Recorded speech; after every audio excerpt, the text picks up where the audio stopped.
एक गांव में एक गरीब परिवार रहता था। उसमें एक माँ और एक बेटी थी। बेटी का नाम पिंकी था और माँ का नाम सविता था। पिंकी की उम्र 10 वर्ष की थी, लेकिन वो अपने माँ के साथ खूब काम किया करती थी।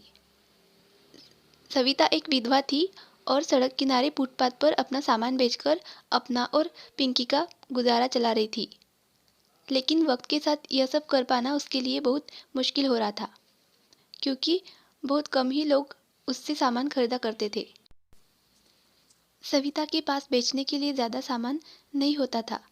बस आने वाले त्योहारों के हिसाब से थोड़ा बहुत सामान ही खरीद पाती थी, जिन्हें बेचने के बाद भी उसे ज़्यादा बचत नहीं हो पाती थी।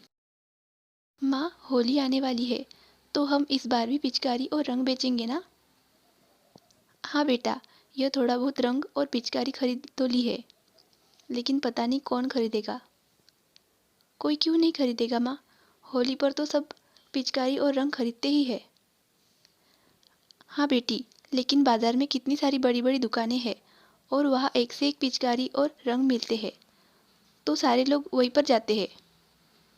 हमारे पास तो कोई रुकता तक नहीं। माँ, तुम बिल्कुल चिंता मत करो, हमारा सारा सामान बिक जाएगा, आप देखना। और फिर हम भी खूब अच्छे से होली मनाएंगे, होली खेलेंगे, अच्छा खाना बनाएंगे। बस बिटिया, इतने सपने मत सजा, यहाँ 2 वक्त का खाना मिलना भी मुश्किल है। मैं कहाँ से ये सब करूँगी? लेकिन तेरा यह मुस्कुराता चेहरा देख मुझे हिम्मत आ जाती है। चलो चलते हैं। माँ, तुम रहने दो, तुम्हारी तबीयत ठीक नहीं लग रही। मैं ही चली जाती हूँ। मैं बिल्कुल ठीक हूँ, चलो चलते हैं।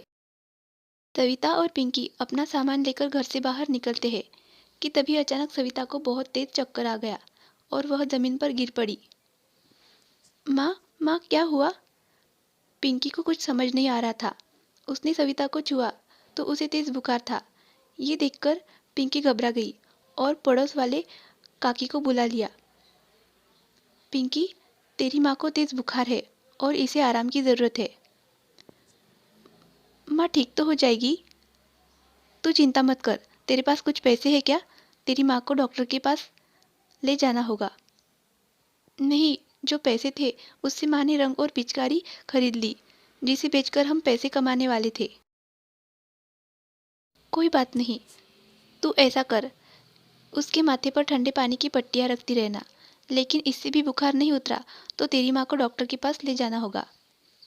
पिंकी सारा दिन सविता के माथे पर पानी की पट्टियाँ रखती रही, लेकिन सविता का बुखार नहीं उतरा। पिंकी को समझ आ गया था कि अब उसे किसी भी तरह पैसों का इंतजाम करना ही होगा, ताकि उसकी माँ का इलाज हो सके। अगले दिन सुबह शाम तक उसके पास से कुछ भी नहीं बिका। सब पास वाली दुकान में जा रहे थे। तभी अचानक, मम्मी मम्मी, ये वाली पिचकारी दिला दो ना। रुको, अभी मैं पास वाली दुकान से दिलवा दूंगी। खरीद लीजिए ना मैडम जी, मेरी कुछ कमाई हो जाएगी। सारा दिन हो गया यहाँ बैठे, कुछ भी नहीं बिका। आप एक बार देखिए तो सही, मेरे पास कितने अच्छे रंग और यह पिचकारी है, और यह तो आपके बेटे को पसंद भी आ गई है। ये ले लीजिए ना, आपकी बड़ी मेहरबानी होगी। बोलते हुए पिंकी की आंखों से आंसू छलक रहे थे। उस महिला का नाम अनीता था। उसे पिंकी पर दया आ गई और बोली, ठीक है, लाओ दिखाओ अपनी पिचकारी। अनीता पिंकी से पिचकारी और थोड़ा सा रंग खरीद लेती है और पैसे देकर वहाँ से चली जाती है। लेकिन इतने पैसे काफ़ी नहीं थे डॉक्टर की फीस भरने के लिए। अभी भी पिंकी को पैसों की ज़रूरत थी और अनीता के बाद उसके पास कोई ग्राहक नहीं आया। अगले दिन होली थी, जहाँ हर कोई होली पर मौज मस्ती कर रहा था।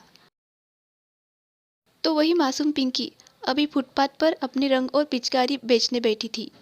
तभी वहां से कुछ मनचले लोगों का ग्रुप जा रहा था और वो लोग वहीं रुक गए और पिंकी को घूरने लगे।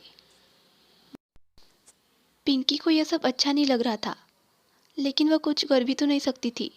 तभी वहाँ एक गाड़ी आकर रुकती है और उस गाड़ी से एक महिला बाहर निकली। वो अनीता थी।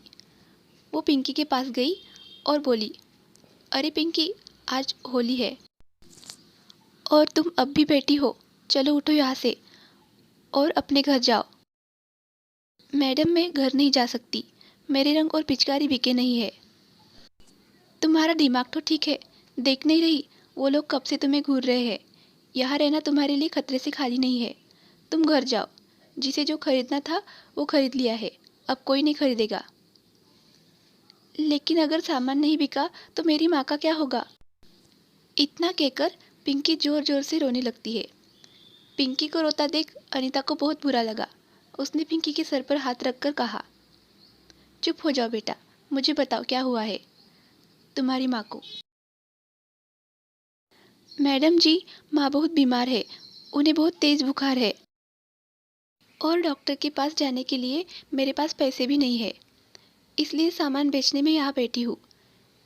ये कहकर पिंकी की आंखों से लगातार आंसू बह रहे थे और दूसरी तरफ अनीता यह सब देखकर हैरान थी कि जहाँ होली के मौके पर सारे बच्चे मौज मस्ती में डूबे थे, तो वही पिंकी को इन सब से कोई मतलब ही नहीं था। उसे तो बस अपनी माँ की चिंता थी।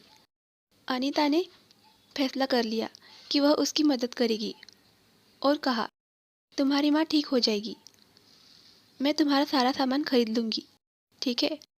मैं एक अनाथ आश्रम चलाती हूँ, ये सामान आश्रम के बच्चों को काम आ जाएगा। कितने पैसे हुए? इन सब के मिलाकर 700 रुपये हो गए। ये लो तुम्हारे पैसे, अब तुम मुझे अपने घर लेकर चलो। क्या, मेरे घर? हाँ, तुम्हारी माँ को डॉक्टर के पास लेकर जाना है ना? अनीता की बात सुनकर पिंकी के होठों पे मुस्कान आ गई। पिंकी अनीता को लेकर घर पहुंची, जहाँ सविता की हालत पहले से भी ज़्यादा खराब हो गई थी। पिंकी, आ गई बेटा, तूने कुछ खाया या नहीं? तुम मेरी चिंता मत करो माँ। और यह मैडम जी कौन है तुम्हारे साथ? जी, मेरा नाम अनीता है, मैं आपको डॉक्टर के पास ले जाने आई हूँ। नहीं नहीं, उसकी कोई ज़रूरत नहीं, बस थोड़ा सा बुखार है, थोड़ी देर में ठीक हो जाएगा। नहीं माँ, ठीक होना होता तो अब तक ठीक हो जाता, तुम बिल्कुल चिंता मत करो। ये मैडम बहुत अच्छी है, इन्होंने अपना सारा सामान खरीद लिया है। देखो, अब हमारे पास पैसे हैं, चलो अब डॉक्टर के पास चलते हैं। पिंकी के हाथों में पैसे देखकर सविता को बड़ा सुकून मिलता है। अनीता सविता को अपने साथ अस्पताल लेकर जाती है। इन्हें टाइफाइड हो गया है और यह कमज़ोर भी बहुत है, तो इन्हें ग्लूकोज देना होगा और इलाज भी लंबा चलेगा। डॉक्टर साहब, आप बढ़िया से बढ़िया इलाज करिए, बाकी सब मैं देख लूँगी।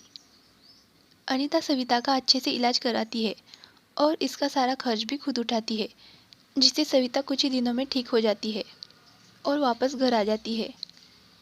मैडम जी, आप तो भगवान बनकर आए हैं हमारे लिए। मैं ये सोचकर घबरा रही थी कि अगर मुझे कुछ हो गया तो मेरी पिंकी का क्या होगा। पिंकी बहुत मेहनती और हिम्मती लड़की है, बस अब ज़रूरत है तो इसे सही दिशा देने की। सविता, अगर तुम चाहो तो मेरे अनाथ आश्रम में साफ सफाई का काम कर सकती हो, जिसके बदले तुम्हें अच्छी तनख्वाह मिल जाएगी और पिंकी पढ़ लिख पाएगी। सच में? क्या मेरी बेटी पढ़ सकेगी? हाँ, मैं उसे पढ़ाऊंगी। पिंकी अभी बहुत छोटी है, उसका बचपन इस तरह फुटपाथ पर सामान बेचकर बर्बाद नहीं होना चाहिए। मुझे विश्वास है कि वो बहुत कुछ कर सकती है। अगले दिन से सविता अनीता के आश्रम में साफ सफाई का काम करने लगी थी और पिंकी भी मन लगाकर पढ़ाई करती। कुछ समय बाद अनीता उसका एडमिशन अच्छे से स्कूल में करा देती है, जहाँ पिंकी अपने सुनहरे भविष्य को सजाने लगी थी। फिर कई सालों बाद पिंकी को सरकारी स्कूल में टीचर की जॉब लग गई थी और इस तरह से पिंकी आगे का जीवन बहुत खुशी खुशी बिताती है।